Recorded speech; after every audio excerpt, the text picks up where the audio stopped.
तो अब बांग्लादेश भारत के लिए पूरी तरीके से सिरदर्द बन चुका है, क्योंकि बांग्लादेश और भारत के बीच चल रहे तनाव के बीच अब तक की सबसे बड़ी चौंकाने वाली खबर सामने आ रही है। दरअसल अब बांग्लादेश ने सभी इंटरनेशनल कानून को तोड़ते हुए और भारत के साथ बांग्लादेश के जो बॉर्डर एग्रीमेंट है उन सभी को वायलेट करते हुए भारत के त्रिपुरा राज्य में इल्लीगल यानी कि गैर कानूनी तरीके से डैम बनाना शुरू कर दिया है, जहां खबर निकल कर आ रही है कि बांग्लादेश के द्वारा गैर कानूनी तरीके से कोई छोटा मोटा नहीं बल्कि हायर यानी कि बहुत बड़ा डैम त्रिपुरा से जो मनु रिवर होकर गुजरती है इस नदी पर बनाने की शुरुआत कर दी गई है। इसीलिए अब चाहे जो भी हो जाए भारत को किसी न किसी तरीके से बांग्लादेश की इन हरकतों को रोकना ही होगा,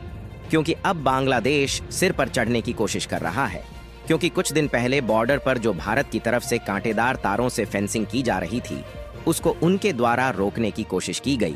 और अब उनके द्वारा भारत के त्रिपुरा में डैम बनाया जा रहा है और आगे चलकर उनके द्वारा पता नहीं कौन कौन सी हरकतें की जाएगी। फिलहाल यह बात अब सेंट्रल गवर्नमेंट तक पहुंच गई है, जिसके कारण भारत की हाई लेवल टीम ने इस गैर कानूनी कंस्ट्रक्शन को देखने के लिए बॉर्डर पर गई थी।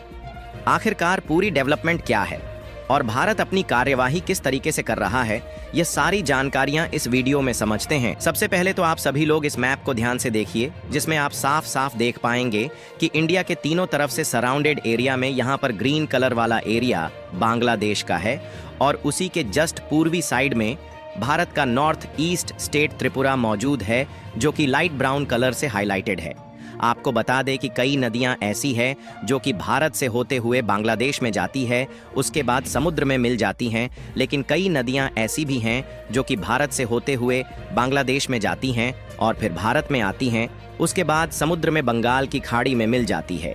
इसी में से एक छोटी सी नदी है मनु रिवर, जो कि भारत के उत्तर पूर्वी राज्य त्रिपुरा में बहने वाली एक महत्वपूर्ण नदी है। यह नदी अपनी प्राकृतिक सुंदरता और जैव विविधता के लिए जानी जाती है। आपको बता दें कि मनु नदी का उद्गम त्रिपुरा की पहाड़ियों में होता है और यह लगभग 167 किलोमीटर तक बहती हुई बांग्लादेश में प्रवेश करती है, जहां यह कुशियारा नदी में मिल जाती है। और ऐसे में सीधी सी बात है कि अगर इस नदी के कारण बांग्लादेश में जल बहाव ज्यादा हो रहा है तो भारत के एरिया वाले त्रिपुरा राज्य में अगर इस नदी पर कोई डैम बना दिया जाए तो बांग्लादेश में इस नदी का बहाव धीमा हो जाएगा। और हाल ही में हुआ यह है कि भारत का पड़ोसी बांग्लादेश, जिसके साथ हाल ही में भारत के रिलेशंस फिलहाल में वैसे ही अपने सबसे निचले स्तर पर है, लेकिन इसी बीच इन्होंने कुछ ऐसा किया है जो हमारी मनु नदी को उदास कर रहा है। जी हाँ, त्रिपुरा में बहने वाली मनु नदी पर बांग्लादेश चुपचाप एक अवैध बांध बना रहा है। अब ये मामला केवल पानी का होता तो भारत को इसमें बिल्कुल भी समस्या नहीं थी,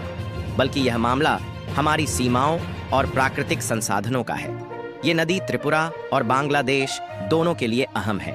लेकिन बांग्लादेश की ये चोरी हमारे देश की सुरक्षा और पर्यावरण के लिए चिंता का विषय बन गई है। दरअसल त्रिपुरा से बांग्लादेश में यह नदी बॉर्डर के इसी बिंदु के आसपास से होकर गुजरती है और बांग्लादेश में सभी लिमिटेशन और इंटरनेशनल कानून का उल्लंघन करते हुए यहाँ पर चुपके तरीके से एक बहुत बड़े डैम का निर्माण करना शुरू कर दिया है। और आप रिपोर्ट में देख पाएंगे कि इस बात की जानकारी किसी और ने नहीं बल्कि त्रिपुरा की विधानसभा की तरफ से सामने आ रही है। बांग्लादेश की तरफ से मनु रिवर पर बहुत बड़े डैम के निर्माण का काम करना हमारे लिए बहुत बड़ा मुद्दा इसलिए बन जाता है क्योंकि उनकी तरफ से जो बांध का निर्माण किया जा रहा है वह बांग्लादेश वाले हिस्से में नहीं बल्कि त्रिपुरा वाले हिस्से में किया जा रहा है। आपको बता दें कि यह डेवलपमेंट इतनी ज्यादा बढ़ चुकी है कि पहले तो विधानसभा ने इस बात का मुद्दा उठाया और राज्य सरकार को एक लेटर लिखा।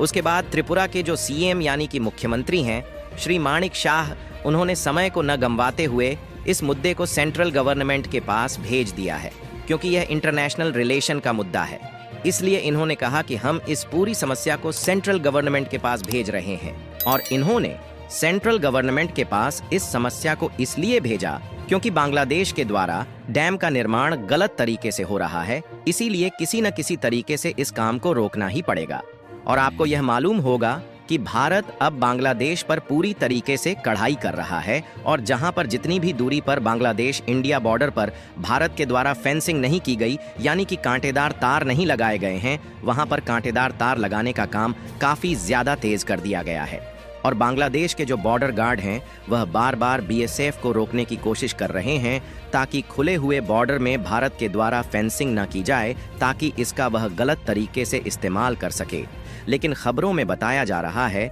कि बांग्लादेश के द्वारा रोकने के बावजूद भी बीएसएफ ने बॉर्डर पर फेंसिंग करने का काम जारी रखा है। और जिस तरीके से बांग्लादेश के बॉर्डर पर फेंसिंग के काम में कोई भी डील नहीं डाली जा रही है, उसी तरीके से जैसे ही त्रिपुरा की तरफ से सेंट्रल गवर्नमेंट के पास यह जानकारी सामने पहुंची, वैसे ही भारत की तरफ से उच्च स्तरीय यानी कि जो हाई लेवल टीम है वह पिछले दिन ही बॉर्डर पर बांग्लादेश की तरफ से बनाए जा रहे डैम के कंस्ट्रक्शन को देखने गई थी, ताकि अगर बांग्लादेश वाकई में इलीगल तरीके से भारत के टेरिटरी में अगर डैम का निर्माण कर रहा है तो उनको तुरंत रोका जा सके। और भारत की तरफ से जब हाई लेवल टीम वहां पहुंची तो उसके बाद यह बात मालूम चली कि उनके द्वारा जो एम्बैंकमेंट बनाया जा रहा है वह वाकई में इलीगल तरीके से बनाया जा रहा है। असल में देखा जाए तो त्रिपुरा के जिस एरिया से मनु नदी बहती है वहां के आसपास की काफी दूरी के इलाके में बॉर्डर की फेंसिंग नहीं की गई है,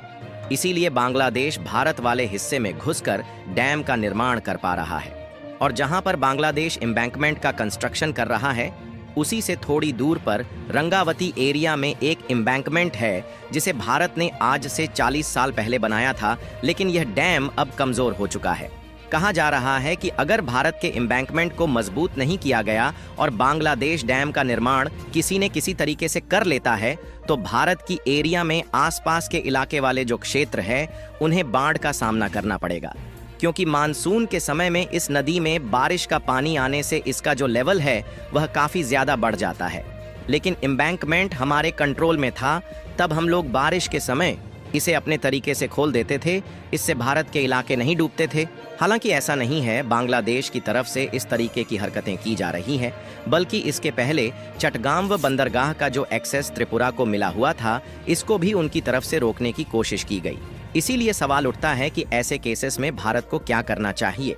तो सबसे पहली बात तो इंटरनेशनल लॉ का उल्लंघन करके उनकी तरफ से जो डैम का निर्माण किया जा रहा है उस काम को रोकना चाहिए। और दूसरी बात यह है कि भारत को 40 साल पुराना डैम मजबूत करना चाहिए। फिलहाल आप लोगों का बांग्लादेश की हरकतों पर क्या कहना है, अपनी राय कमेंट में जरूर बताएं।